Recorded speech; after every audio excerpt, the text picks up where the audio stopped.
O Popular dá uma continuidade à série de sabatinas com os candidatos a prefeito de Goiânia. Hoje, nós estamos com o deputado Francisco Júnior, do PSD, candidato pela coligação que reúne PSD, PTB e PTN.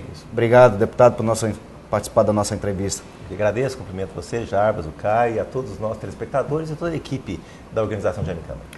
Ao meu lado, o colega Caio Henrique, que vai nos ajudar aí a realizar a sabatina do Jornal Popular. Deputado, a primeira pergunta que eu faço para o senhor, que no período de pré-campanha, a base aliada, a base governista, teve aí vários candidatos, chegou um período aí tem mais de 10 candidatos. Isso é um processo natural no início da pré-campanha, né, eleitoral, que depois afunilou nos nomes que estão postos aí, nas 7 candidaturas que estão postas aí no total, certo? Como é que o senhor vê, como é que o senhor avalia hoje esse processo de funilamento dentro da base do governo?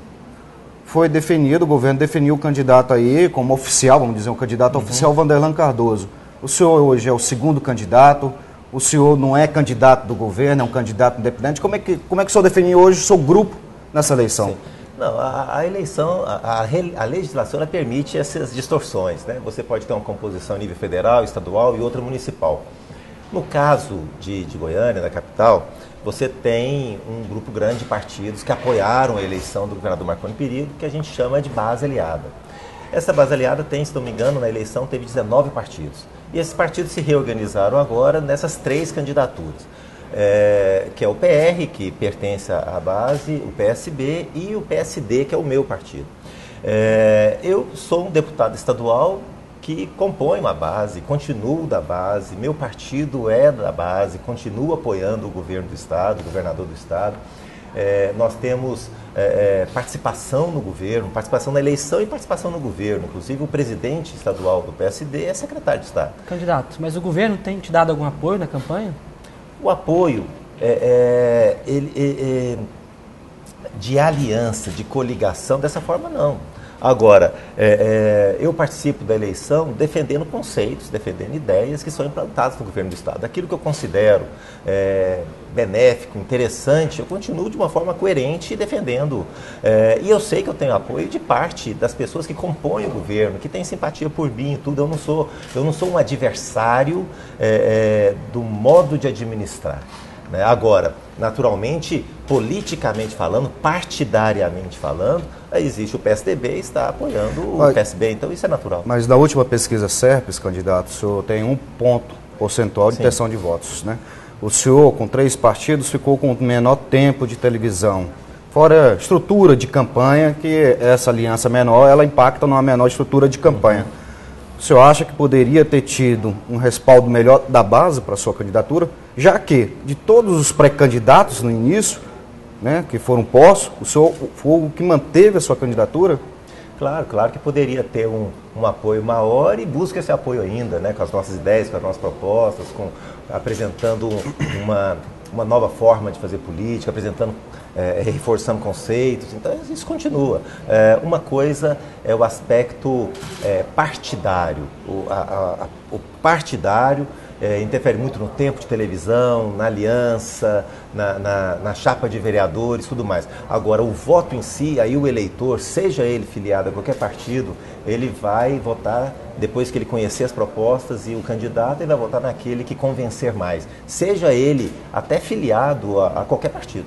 Então, eu não me preocupo muito com isso, não. Claro, tem minhas dificuldades na campanha, é uma legislação nova, é uma coligação menor, mas, por outro lado, tenho uma larga experiência sobre Goiânia, tenho um conhecimento e estou trabalhando para conseguir apresentar isso para a população. No momento que nós conseguimos romper o desconhecimento e o gelo que tem hoje na população, com razão, por tanta coisa que está acontecendo, eu tenho certeza que nós vamos ganhar a simpatia de muitos membros, seja da base, mas acima de tudo da população como um todo. Candidato, o senhor fala de um jeito diferente de fazer política, mas nesse processo que a gente acabou de tratar aqui, de definição das candidaturas aqui em Goiás, houve um atrito com o governo.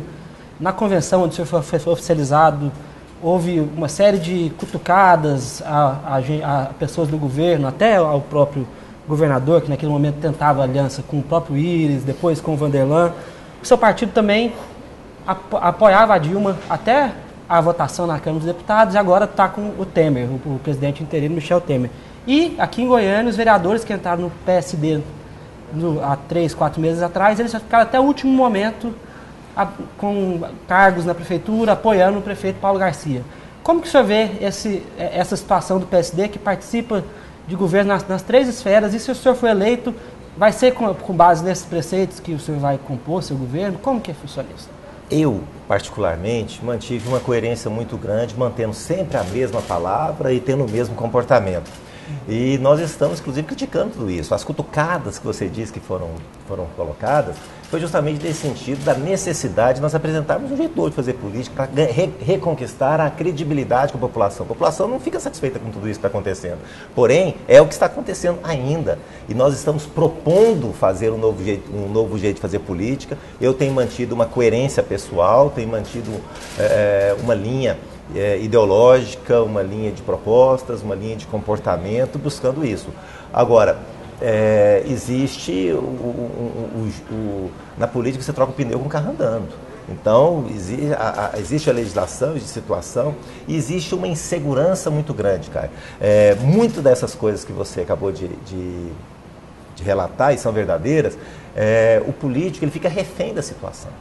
Existe uma prática, um sistema, um jeito que as coisas vão acontecendo, onde você não tem muita autonomia. Exemplo, o próprio PSD em Goiânia e em Goiás, nós não mudamos nada no nosso posicionamento, hora nenhuma.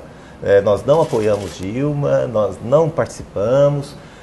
Agora, em nível nacional, houve essa liberdade e o ministro Kassab, ele tem uma visão particular onde ele era ministro da Dilma no momento em que deu continuidade. E aí, em tese, é o mesmo governo, porque é o vice, é a mesma eleição, são as mesmas propostas, é o mesmo governo.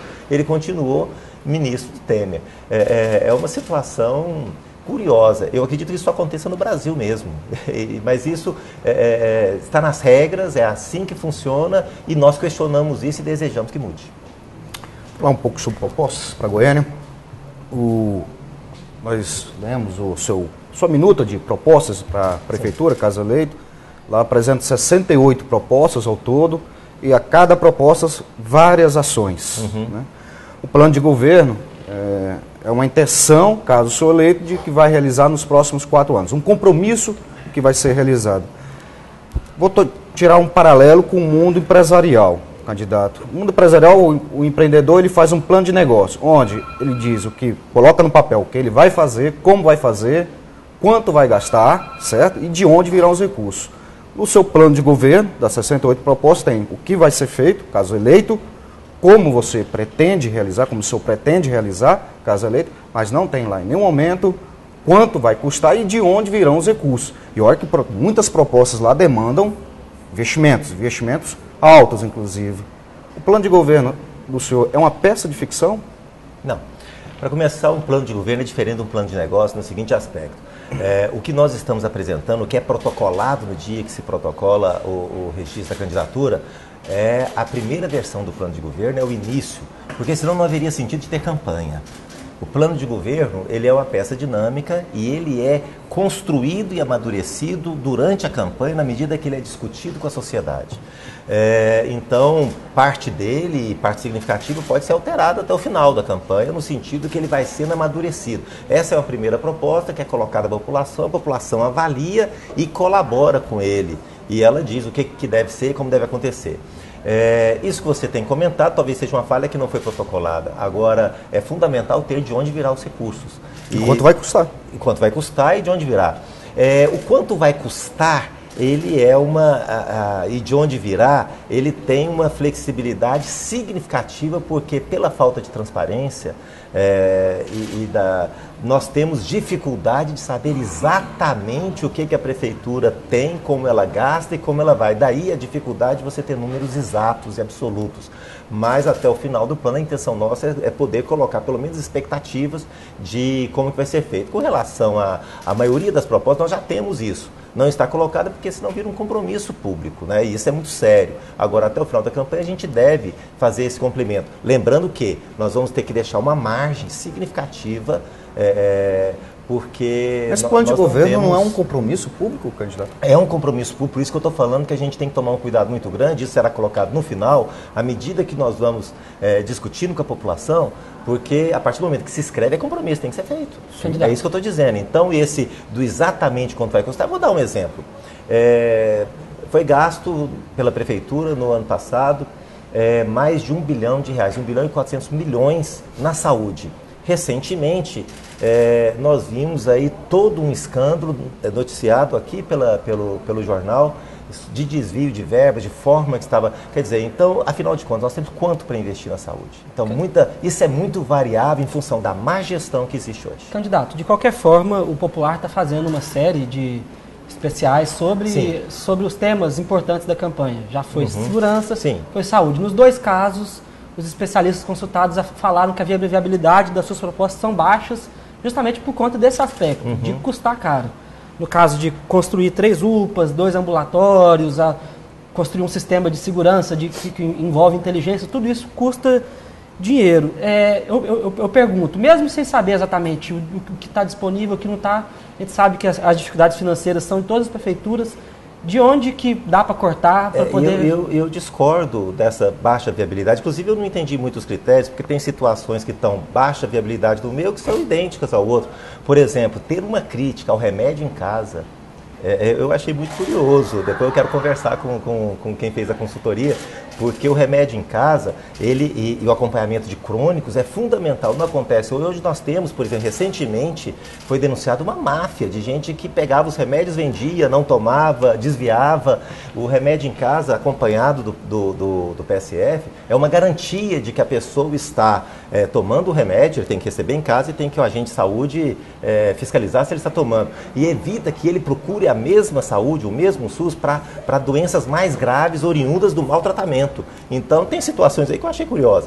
A questão de investir no espaço físico, que foi criticado, eu também achei curioso, porque o espaço físico é o mais barato.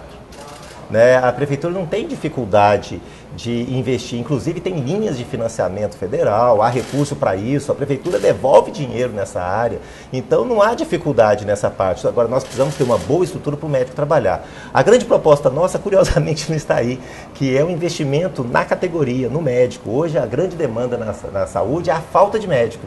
Então nós temos que buscar por todos os meios colocar o médico com qualidade para atender. E para isso, tem proposta nossa nesse sentido, nós vamos diminuir os cargos comissionados e passar esse recurso para o profissional qualificado. Hoje nós temos um volume muito grande de cargos comissionados para pessoas sem função estabelecida. E nós vamos priorizar a saúde e a gente está propondo que pelo menos 50% daquilo que é comissionado hoje seja investido para pagar o salário do profissional qualificado de forma especial da saúde e aumentar significativamente a quantidade de médicos.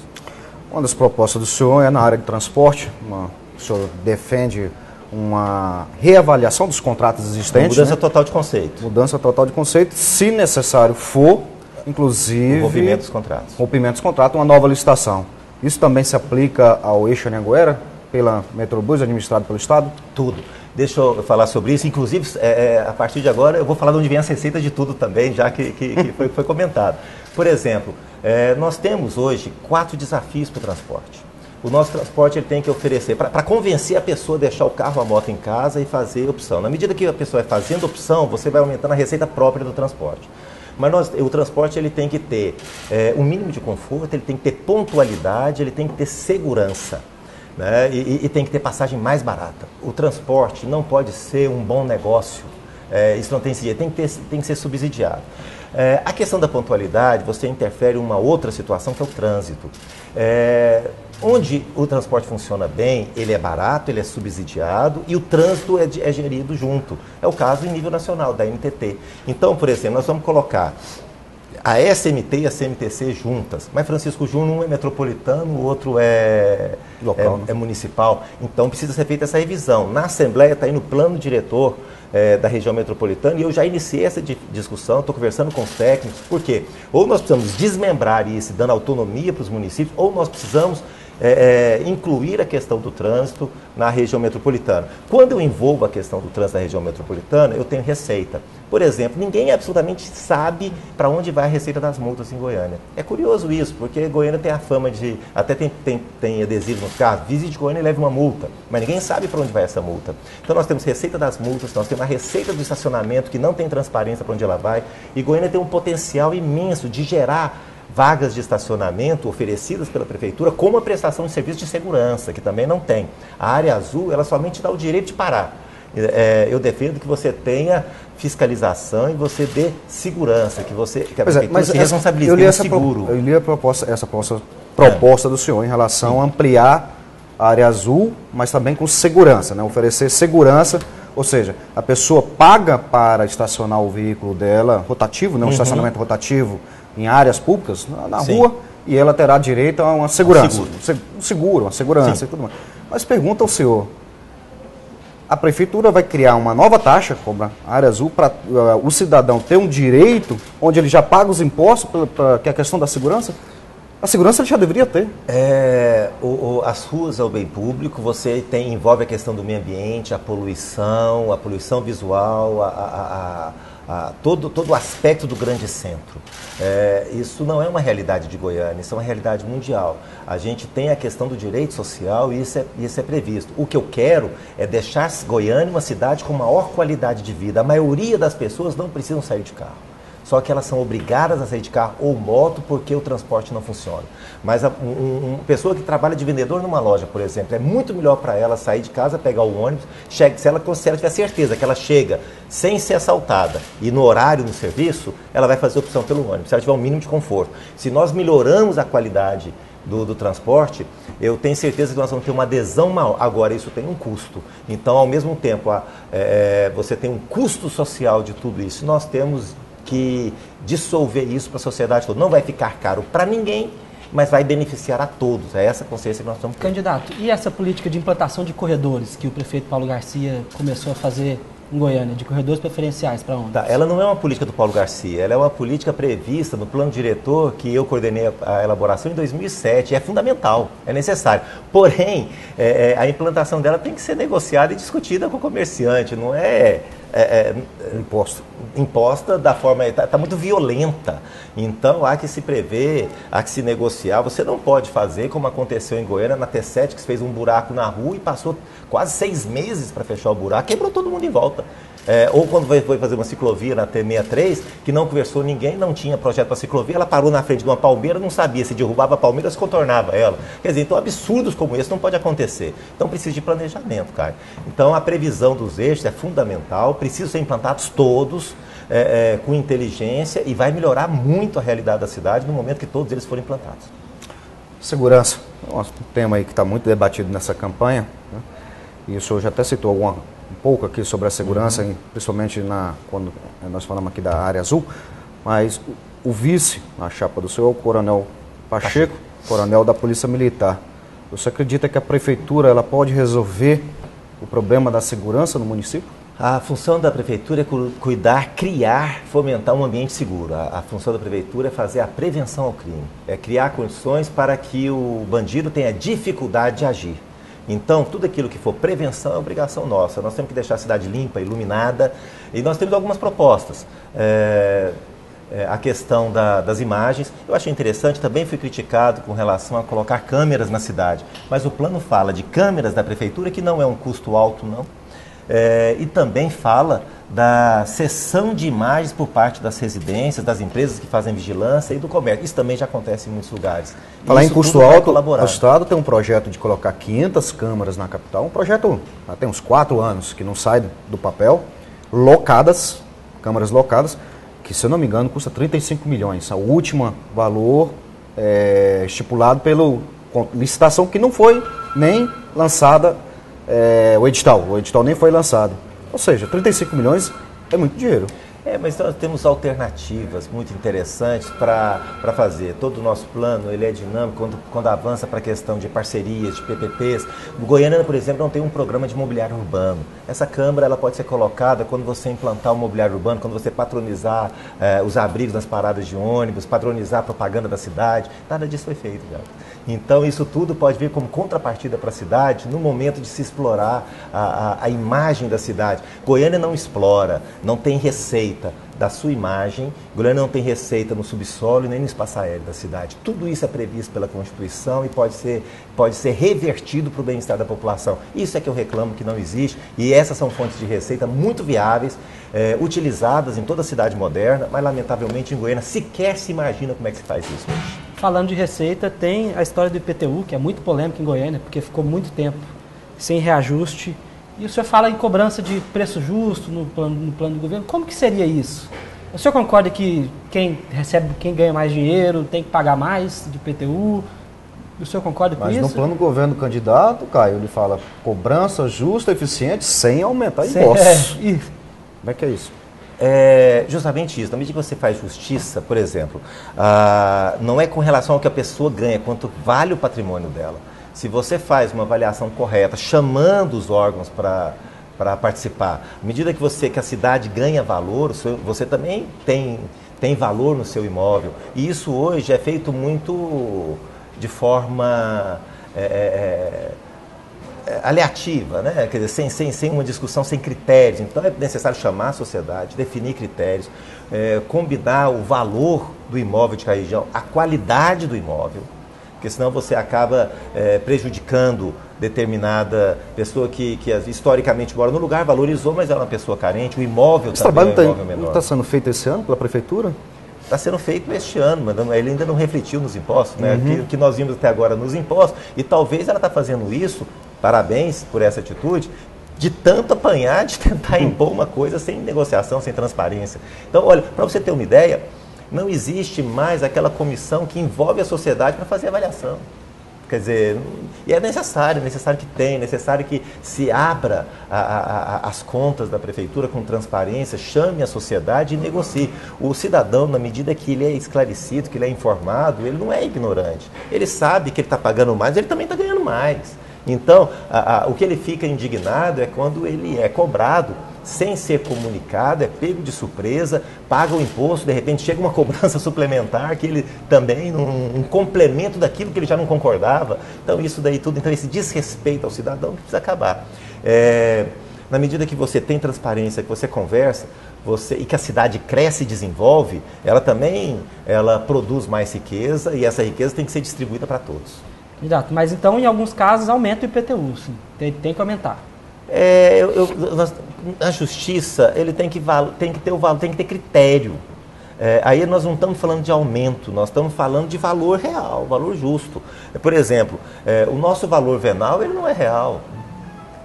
Aí essa discussão, nós vamos criar um valor real ou não, nós vamos criar um índice para atualizar esse valor com mais critério, como é que fica isso? Então essa é uma discussão que não existe, ela precisa existir. A partir do momento que ela existir, a população vai ficar mais confortável para entender o que ela tem, qual é o valor do seu imóvel. E aí ela vai recolher o imposto de acordo com o valor real que ela tem. Bom, nós estamos falando em impostos, falar um pouco aqui sobre economia. Só fazer um comentário rápido. Claro. A nossa legislação tributária, ela é da década antes da década de 70, o plano diretor aprovado em 2007 deu 6 meses para ela ser revista, até hoje não foi nem iniciada. No momento que nós tivermos uma revisão do nosso Código Tributário, muita coisa vai se organizar, muita coisa vai colocar ordem, porque existe um desajuste muito grande. Nós temos atividades econômicas em Goiânia que são tributadas por analogia, porque elas sequer existiam, em grande parte não existia, quando foi feita a legislação. Então nós vamos ter uma reforma tributária em Goiânia, não é discutir só IPTU não, nós estamos perdendo atividade econômica diariamente para os nossos vizinhos. Goiânia deixou de ser a coordenadora da região metropolitana, hoje nós somos o próprio prefeito absurdamente disse que Goiânia virou uma cidade dormitório por culpa da gestão.